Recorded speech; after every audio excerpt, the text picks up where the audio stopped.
Well, tonight, many concerned citizens showed up to a town hall in Crofton, Nebraska. The concern comes as the city of Crofton no longer has any police officers on its staff.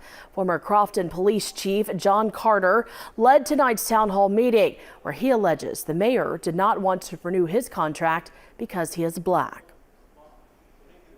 Unseat someone's life because I have the authority to do it. Not that you've done anything improper or wrong, but just because I want to is really disconcerting in this day and time. This is 2023. This is not 1933 or 1953. So, in my opinion, we're being treated worse than the Klan treated black people back in the 1950s.